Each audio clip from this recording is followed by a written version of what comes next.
The story of the Gita is the story of Indian civilization itself. We know the Gita as Krishna's counsel to Arjuna on the battlefield of Kurukshetra. But was it Krishna who created it? Or was it poet Vedvyas who was speaking the truth of the universe through Krishna? Does Sanjaya, who told blind King Dhritarashtra all that he saw happening in a faraway battlefield, deserve any less credit? What about all the poets and philosophers who sang, recited, wrote down or translated the Gita for people like us? This is their story, the story of the Gita. Right before the final confrontation between the Pandavas and the Kauravas, Krishna, who is the universe personified, rescues Arjuna from paralyzing doubt by giving him the essence of Vedic thought, the Bhagavad Gita.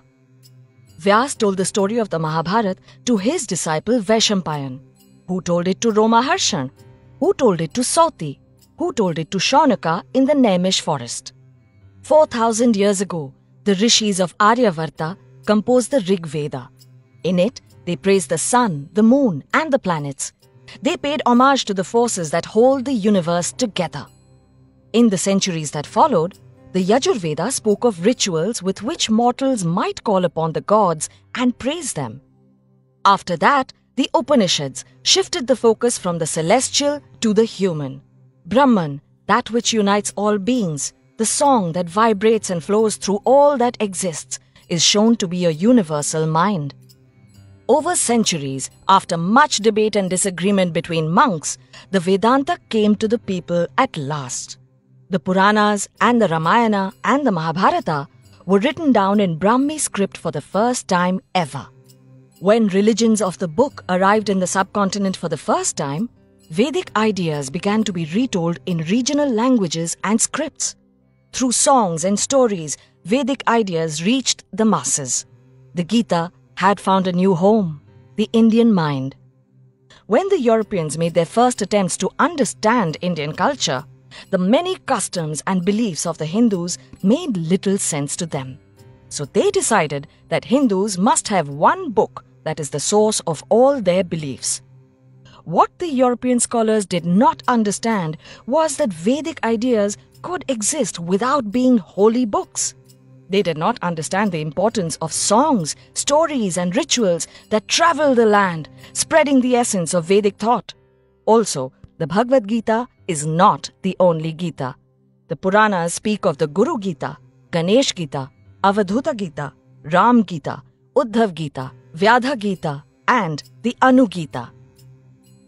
Around the time when the Roman Empire was rising in the Mediterranean, the Mahabharata was being written down in India. In a few centuries, it went from being a short tale called Jaya to being a mighty epic of 100,000 verses. And at its heart, there was the Bhagavad Gita, a book that has been called God's gift to Arjuna. Philosopher Adi Shankara saw in Gita the oneness of divinity and humanity. Ramanuj and Madhav found in the Gita the difference between the human and the divine. In the 20th century, Mohandas Gandhi, Lokmanya Tilak, and Bhimrao Ambedkar all found different meanings in the Gita. Across the seas, Huxley, Oppenheimer, and even Hitler found their hearts reflected in the Gita. There are as many avatars of the Gita as there are minds that it has touched. While it has lived for long and meant many things to many people, the Gita's message remains as simple as it was when the rishis first contemplated the Vedas. Our world is one of infinite variety and change. Life does not last, neither does death. We see the world as we are. We create meaning by giving shape to emptiness and by creating boundaries to contain the infinite. We create friends and enemies. We create right and wrong. We create our own truth and we let it define us. There are 3 paths that can help us find our way in this world.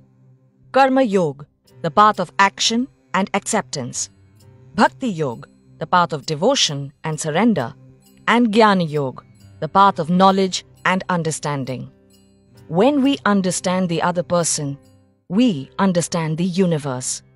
That is and has always been the way the world works. Inspired by Devdutt Pattanayak's writings.